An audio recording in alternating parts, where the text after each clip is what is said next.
Hey, what's going on, everyone? This is Mitch. Good Wednesday morning to you all. Hope you guys are doing awesome out there this morning and having a wonderful start to your day. And I hope everyone's been having a great week out there so far. There's a few things to talk about, and the first thing we'll cover, as always, is today's weather.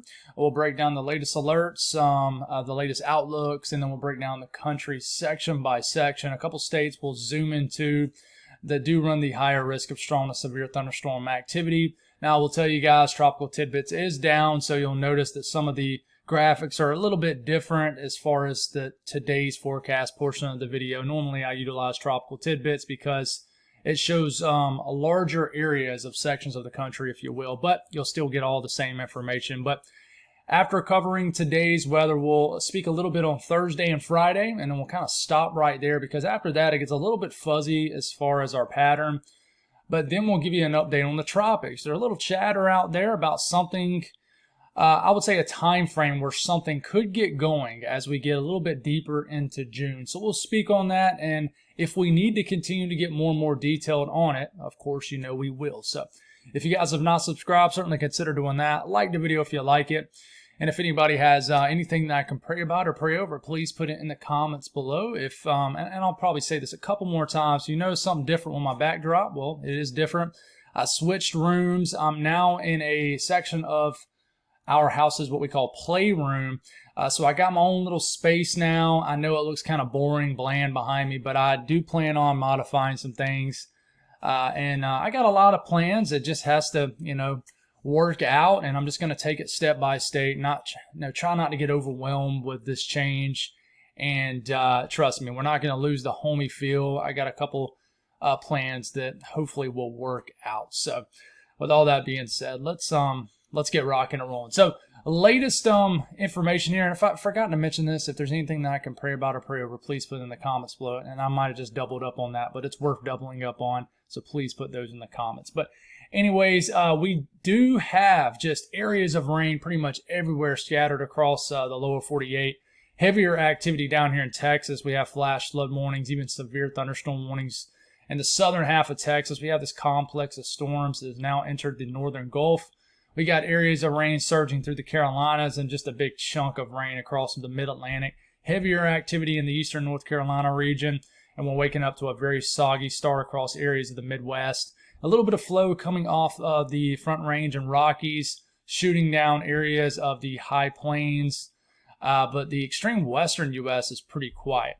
Now, watches, warnings, and advisories. It's getting pretty hot in California, where you do have these heat advisories in the orange, dense fog advisories in the middle of the country, and severe thunderstorm watches. And like I mentioned, the severe thunderstorm warning and the flash flood warnings ongoing. Well, we do have active weather in southern Texas this morning. Elsewhere, it's pretty chill. Now, the Storm Prediction Center outlook, kind of a trio, if you will, of things in the slight risk area. We got a slight risk here in southwest Texas, slight risk in sort of central to north central Texas, includes the Fort Worth area. And then we got a big slight risk that does include pretty much all western Oklahoma, the panhandle of Texas, northeast New Mexico, and a good chunk of Colorado and Kansas. So we've had an uptrend as far as the tornado risk. And if we look at that here, and I will mention, marginal risk goes all the way into the Carolinas. But the tornado threat, there's a 5% risk now in Dodge City. And pretty much anywhere in this brown area. Garden City, up to Scott City, all the cities. You guys have a 5% risk of a tornado. Greensburg, we don't need no more tornadoes in this area. But there is a 2% risk around the 5% risk area that we need to pay attention to also. So a little bit of a heightened tornado threat in this area. So we'll watch out for that. The wind threats, we'll zoom back out. Really just for this area, 15% risk in that yellow region of winds exceeding the 55 to 60 miles per hour. And then the hail threat normally is significant out here in this part of the country. But we do have 3 areas to watch out for that do run a 15% risk of hail exceeding 1 inch in diameter or larger. But in this region, a little bit higher of a risk of larger hail. So a 10% risk in this black outline region, kind of right where that higher tornado threat is, of hail exceeding 2 inch in diameter or larger. So moving forward here, The excessive rainfall outlook really just centered over areas of Texas. So if you live in this yellow area, that's where we do have a 15% risk of flash flooding occurring within 25 miles of any given location. Now, this is when the video will be a little bit different. Normally I show you tropical tidbits, but I'll show you kind of a broad look off pivotal weather. And we'll start off this morning. As we start to get into the afternoon hours, I will watch for scattered strong to severe thunderstorm activity, really anywhere in Florida, the Panhandle, even along the Gulf coastline. There could be more organized complexes of storms in like Louisiana. But as we start to move into the evening hours, there could be more activity than what this is showing. But, you know, the HRRR model really likes the idea of another complex of storms going through Louisiana, getting into southern Mississippi, and eventually maybe into Alabama later on this evening. And you guys have had numerous rounds of severe thunderstorm activity down here, and I don't think this evening will be any different, especially in Mississippi. This is getting later in the evening. This is getting into the overnight hours, and eventually this little area of storms tries to get north, but eventually does weaken. But we are going to wake up tomorrow morning to some scattered heavy rain and storm activity across areas of the deep south. Now we'll move it up the road a little bit, waking up to just a solid area of rain, pretty much centered right over the mid-Atlantic states. But as we're moving forward here, it could continue just to get some thunderstorms in the Outer Banks, eastern areas of North Carolina. My dog is looking at me currently through the door, so if you see me look over, that's me looking at him. He's probably wondering who I'm talking to. But we got thunderstorms that are possible across the Appalachian Mountains. Looks like maybe a more organized area of storms, maybe along the Cumberland Plateau. We'll watch out for that. And you see this cell here, you know, around Virginia Beach, Norfolk, just maybe around the Tidewater area. Could have a stronger, maybe a severe thunderstorm there, even though the risk of severe weather really isn't that high. But you see the scattered activity this evening across the Appalachian Range and east and west of it. But just more of a solid rain up into New York City and Long Island, New Jersey, eventually getting into southern New England. And then and now we can just switch it up to New England, the Northeast. And here it comes, just a round of rain taking over PA this morning into this afternoon. That's kind of how it was down here. So now you guys are getting a feel of what we had to deal with here in the Southeast yesterday. But we got rain moving into the southern tier of New York. We got heavier rounds of rain into Delaware. Getting to southern New Jersey, and as we're starting to get to, say, later tonight into tomorrow morning, just rounds of light to moderate rains, you know, pretty much taking over most of New England, the Northeast, and we just kind of have to get rid of this rain and get through it over the next 24 to 36 hours. But let's talk about the south central U.S. now. So we'll break down southwest Texas. We'll start off around 10 a.m. this morning.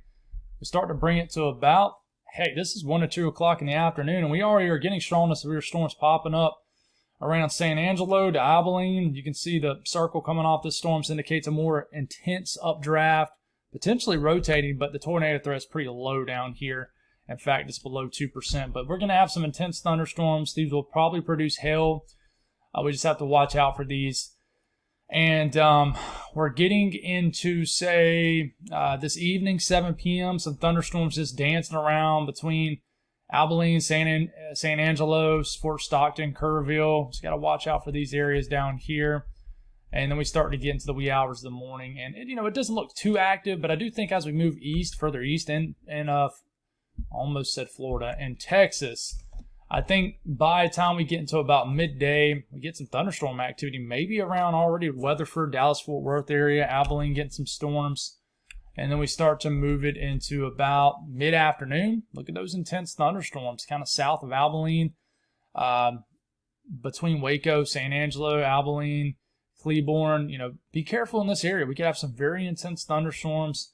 And we could have a lot of thunderstorm activity down here in College Station, Lufkin, getting into eventually into Louisiana also. But these look like pretty intense thunderstorms down here.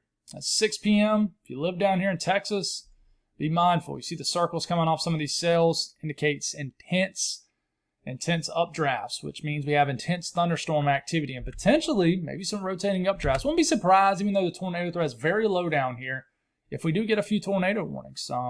Sometimes these storms kind of, if you will, create their own environment. But These storms will sort of drift southeastward in time and eventually probably get all the way down to Houston. I think they'll just be kind of a weaker version of their previous self, though. But be careful in this area, right where the slight risk is for an organized area of strong to severe storms. So we move up into Oklahoma, starting off around lunchtime. Not a whole lot going on, but we could have some thunderstorm activity along the Red River. I wouldn't expect much, but very well could get a lot.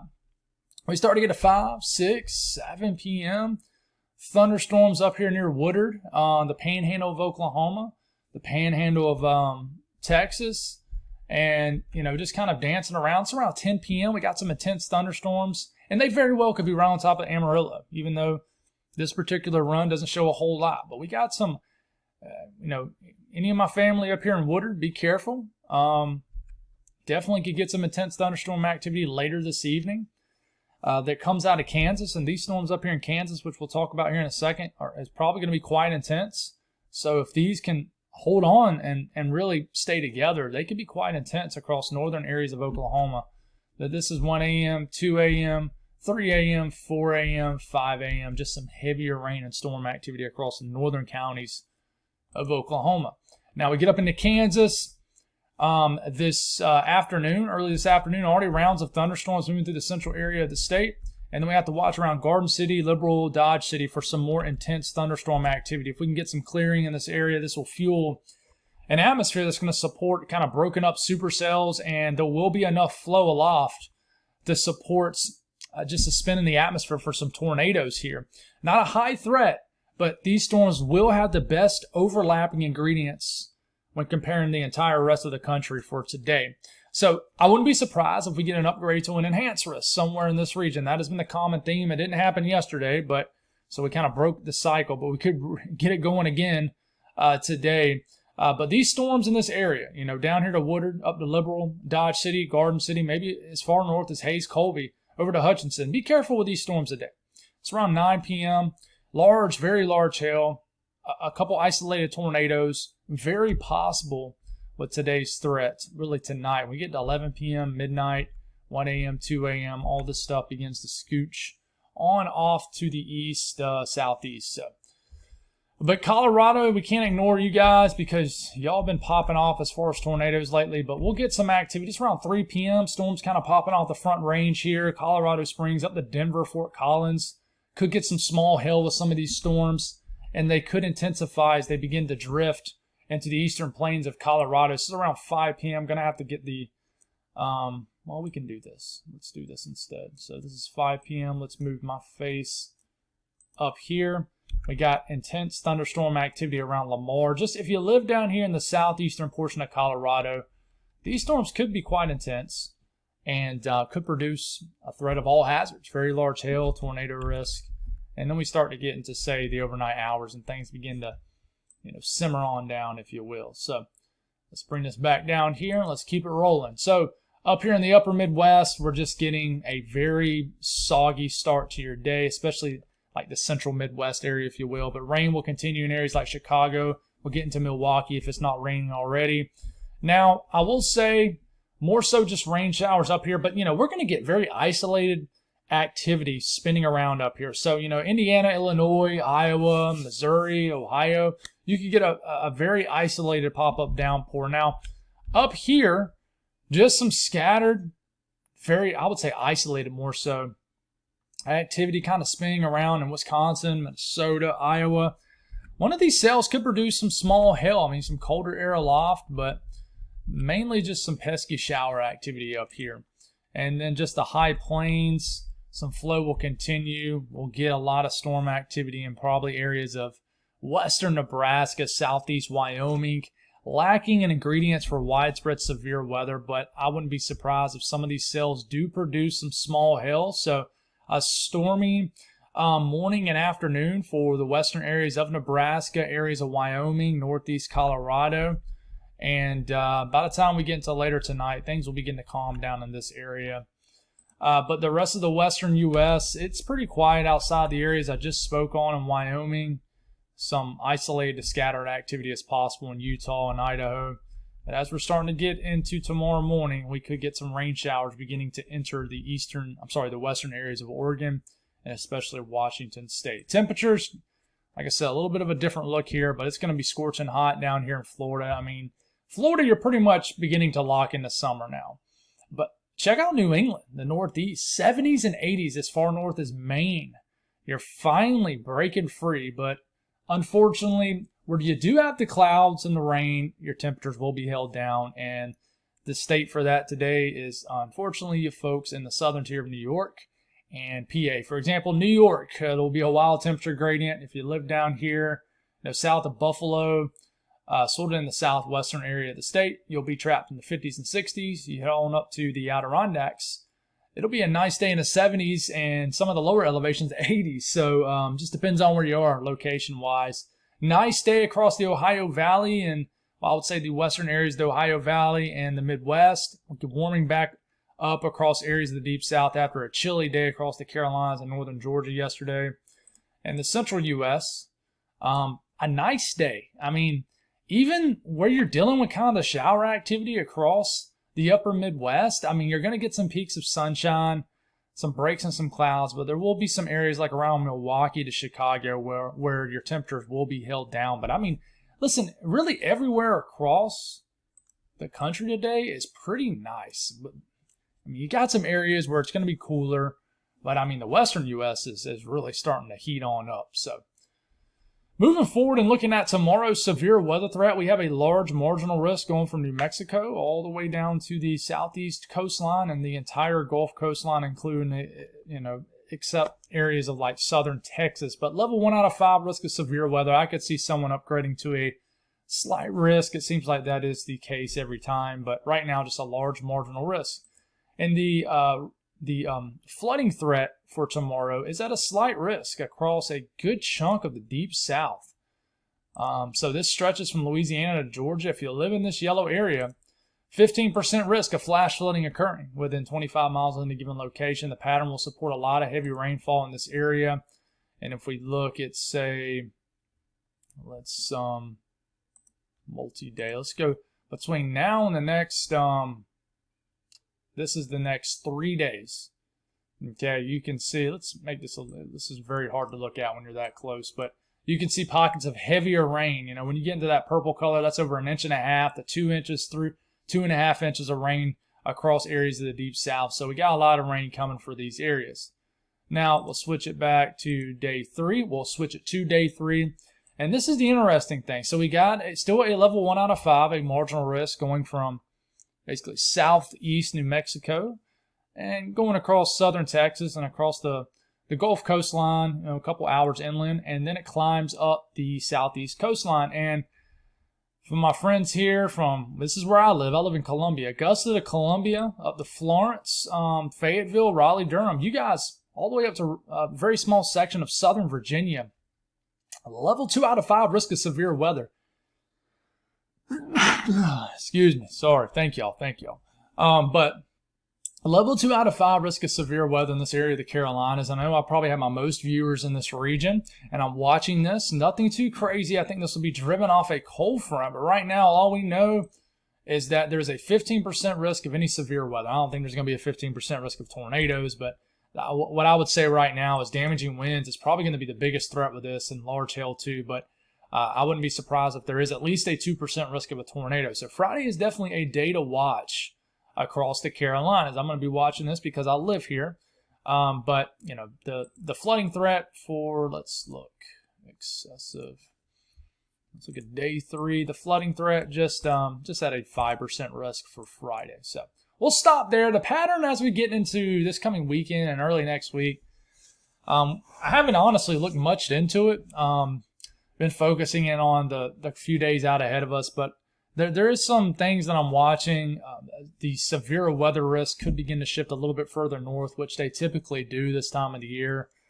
But I'll begin to dive a little bit deeper into that over the next couple of videos. But the latest information from the Tropics, the National Hurricane Center, still always want to start off with the experts and what they're saying.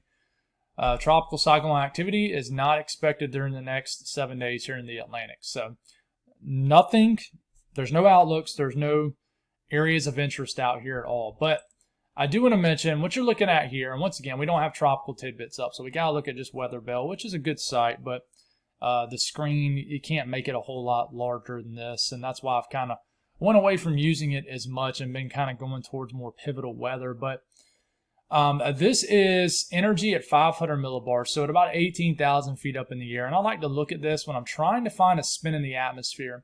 When I'm trying to find that low-level spin, I look at 850 millibars, which is, about 4,000 to 6,000 feet up in the air. But this is about 18,000. So we're going to start off around the morning of June the 2nd. So that's next Monday.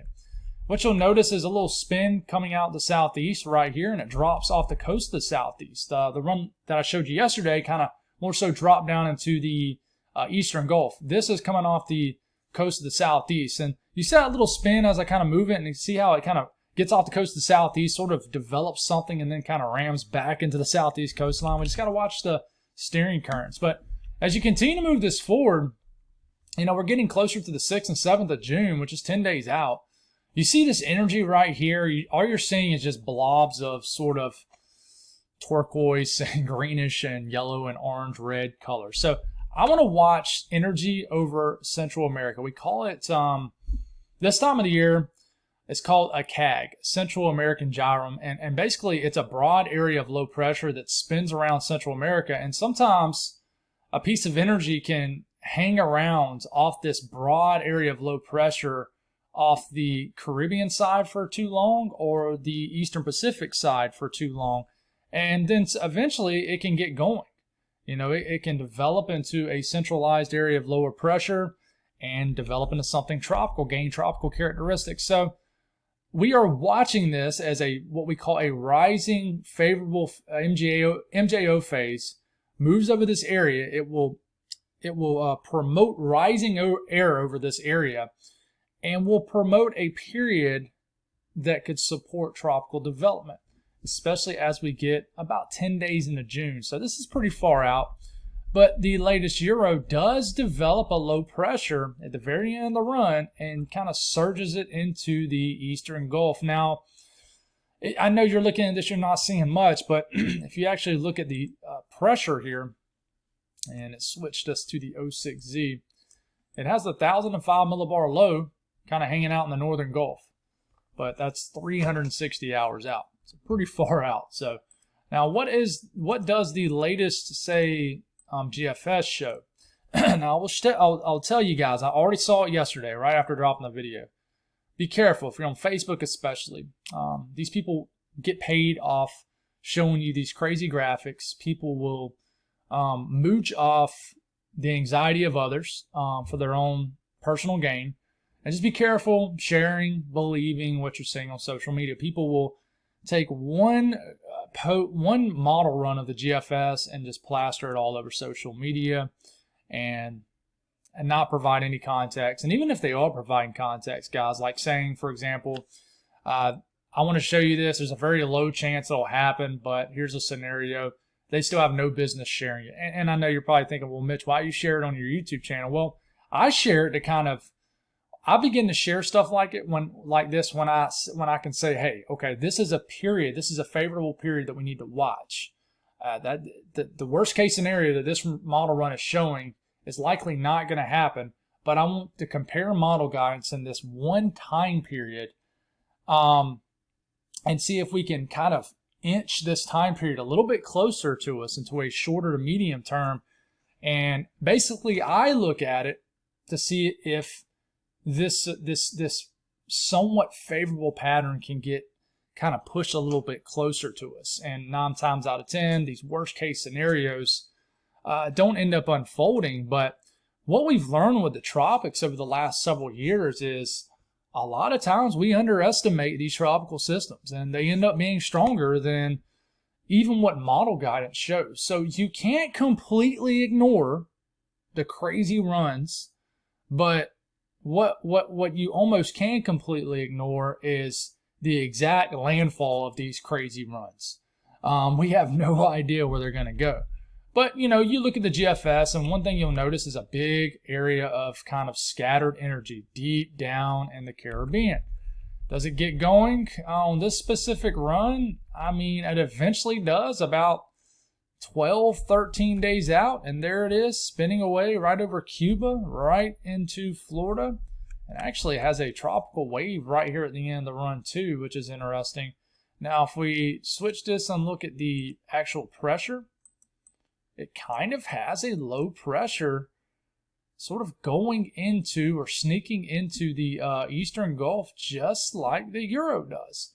But it's 340 something hours out. And, you know, it doesn't look that serious, but it does develop sort of a low pressure right over this area. So it's just stuff we watch, guys. And what I can tell you, between now and the next 10 days, which doesn't go anywhere past this, this is probability, chances of percent-wise, the chances of a tropical depression developing between now and the evening of June the 6th. And what we have down here is about a 20 to 30% chance deep down here in the Caribbean, a higher chance on the Pacific side. So we'll continue to watch this, but listen, this is backed by the Climate Prediction Center, the experts, actual humans, not models, but the experts here at the National Weather Service, the Climate Prediction Center. If you look, it's kind of hard to see on the screen right here, between June 11th to June 17th, there is a chance for tropical development. It says tropical cyclone formation probability, tropical depression, or greater strength. So this is the percent chance of that. And if you look right here, there is a 20% chance, at least a 20% chance of something getting going right into here.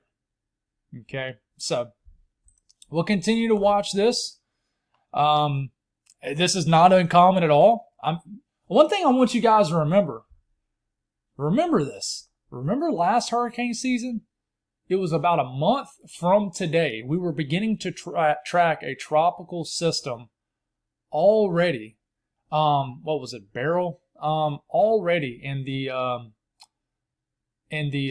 Atlantic. And it turned into a Category 5 hurricane, a record-breaking Category 5 hurricane, like in late June, early July. So, I mean, you think about it, I mean, obviously we're a year later, but we're not too far away from the 4th of July. I mean, it's pretty crazy to think about. You know, the older I get, the more summer just seems to fly on by. But that is something to think about. I mean, hurricane season is sneaking up on us pretty fast. And if you have not tuned into my channel during hurricane season, not to toot my own horn, but you are in for a treat if you want to be educated. If you're somebody that's just tuning in, you won't say, dude, just tell me exactly what's going to happen. I'm going to be honest with you. This isn't the channel for you. You know, I like to go over all the data. I like to get detailed. And I'm not going to skirt through all this information in 8 minutes. You know, at the end of the day, I don't have to do that. You know what I'm saying? Like, some people who talk weather on these news stations, they only get allocated a certain amount of minutes and they have to breeze through the information very fast. I run my own channel. I get the luxury of getting very detailed. Some people like it and some people don't. But chances are, if you really want to understand the weather, my channel is a good one for it. There's other people who do a fantastic job too. I always will recommend Levi, who actually runs Tropical Tidbits. He actually just made a video, I think yesterday or the day before, giving his thoughts on the hurricane season. And he is by far the best to break down the tropics in a way where the audience can understand. I've gained a lot of knowledge from him. And probably the best at severe weather is a guy named, what is his name? Trey. He runs Convective Chronicles, and both of them are my recommended channels on my YouTube channel, and I've learned a lot from both of them, especially Levi from Tropical Tidbits. But anyways, guys, that's all I got. You know, I like to ramble here at the end of videos, but appreciate y'all's support and continuing to view and all that good stuff. Love you guys. Have a wonderful day, and we'll talk to you again tomorrow morning.